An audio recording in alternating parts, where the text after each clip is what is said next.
जहांदाद के कहने पर गुलाम आशिक अली की लाश हवेली से बाहर निकाली जाती है और कुछ लोग वहीं उसकी नमाज़ी जनाजा अदा करते हैं। जहांदाद अपनी बीवी को बताता है कि गुलाम आशिक अली की बेटी हवेली आई थी, मगर मैंने उसे वापस भिजवा दिया।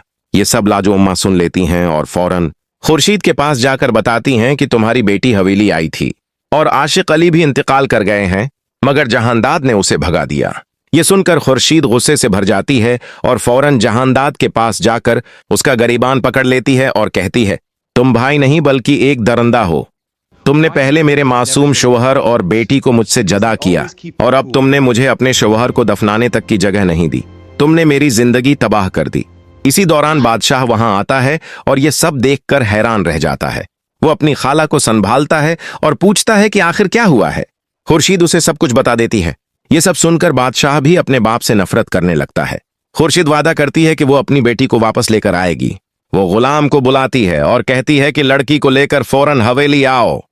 गुलाम ये सुनकर हैरान हो जाता है और सुंदरी से कहता है कि हमें फौरन हवेली जाना होगा, तुम्हारी माँ तुम्हारा इंतजार कर रही है। सुंदरी हैरान होकर कहती है कि तुम क्या कह रहे हो, मेरी माँ तो मर चुकी है।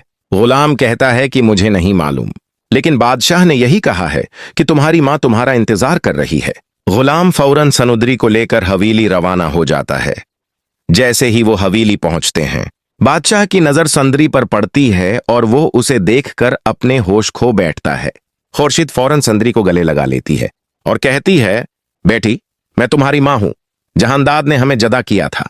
ये सुनकर सुंदरी बहुत खुश हो जाती है कि उसे अपनी माँ मिल गई। इसी दौरान बादशाह कहता है, खाला मैं भी आपसे एक बात कहना चाहता हूं। ये सुंदरी वही लड़की है जिसे मैं काफी अरसे से तलाश कर रहा हूं। मैं उससे बहुत मोहब्बत करता हूं और उससे शादी करना चाहता हूं। खुर्शीद कहती है, बेटा ये सब बातें बाद में होंगी, अभी मेरी बेटी आई है, हमें कुछ वक्त दो। वो सुंदरी को अपने कमरे में ले जाती है। सुंदरी बादशाह से बहुत खौफजदा होती है। खुर्शीद उसे तसल्ली देती है कि अब तुम्हारी माँ तुम्हारे साथ है, तुम्हें किसी से डरने की जरूरत नहीं। कुछ दिन उसी तरह गुजर जाते हैं। बादशाह सुंदरी का ख्याल रखने की कोशिश करता है, लेकिन सुंदरी सिर्फ गुलाम से मोहब्बत करती है।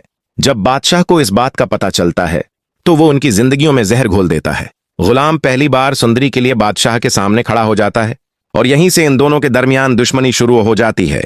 बादशाह इन दोनों के साथ बहुत जुल्म करेगा और कहानी मजीद दिलचस्प मोड़ लेगी। आप क्या चाहते हैं? क्या सुंदरी गुलाम के साथ हो?